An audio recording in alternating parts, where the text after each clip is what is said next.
Aqui no Brasil nós não temos um sistema de comunicação pública. Nós temos uma comunicação prioritariamente privada, nós temos alguns meios de comunicação estatais e nós temos algumas empresas, por exemplo, como a Empresa Brasil de Comunicação, a EBC, e a Empresa Pernambuco de Comunicação, que está agora engatinhando, que se pretendem públicos. O grande pulo do gato é perceber que a comunicação é um direito.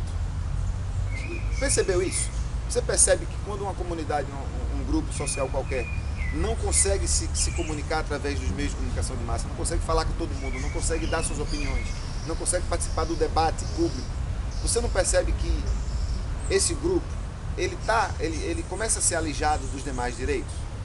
Você não percebe, por exemplo, que uma comunidade rural do interior, que não consegue dizer para o resto do mundo, o resto do Brasil, o resto do Estado, quais são as suas demandas, quais são os seus problemas, de que elas estão ameaçadas? Você não percebe que essa comunidade necessariamente tem os outros direitos violados?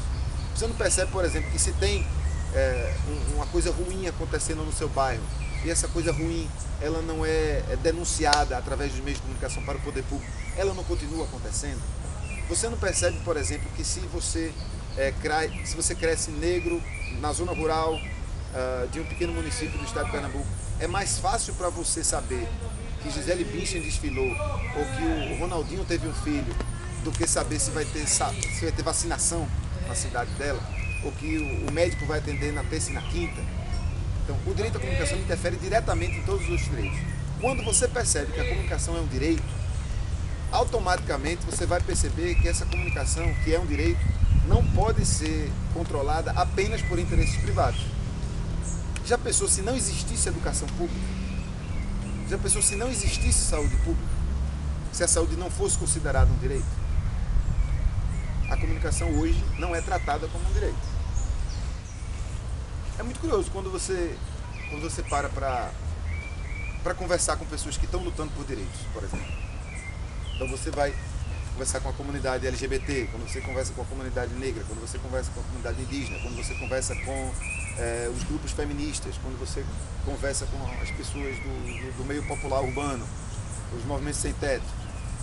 Na fala de todas essas pessoas, na fala de todos esses grupos que lutam por direitos, você vai perceber um componente de crítica à mídia. Isso é batata. Não precisa nem ir num grupo que está lutando por direito. Sente na mesa de um grupo que está falando sobre futebol. Sente na mesa de um grupo que está falando sobre política.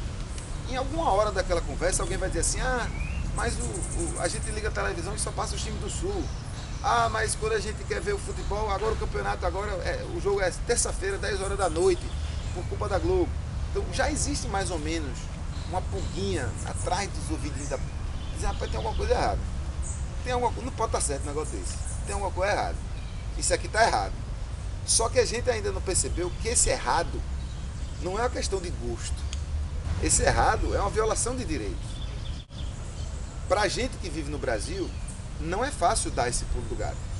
Porque a mídia aqui começou privada. É diferente da Europa. Na Europa, os meios de comunicação eletrônicos, rádio e televisão, começaram públicos. Já eram uma iniciativa dos poderes públicos vigentes naquela época de haver veículos em que as pessoas pudessem se comunicar. Aqui no Brasil não. Aqui no Brasil começou já privado. Então é difícil você perceber que aquilo não deveria ser somente privado.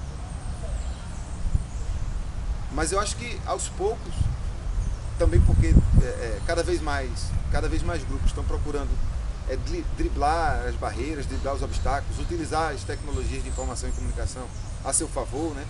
O preço dos equipamentos diminuiu, você tem hoje a internet, você já consegue em alguns meios disseminar mensagens que normalmente não seriam disseminadas, muitas vezes pautando inclusive a grande mídia. Então eu acho que aos poucos as pessoas estão percebendo que o que está aí está errado. Que a hegemonia privada dos meios de comunicação não é o ideal para a sociedade. Eu já percebo, todo mundo já percebe isso acontecendo.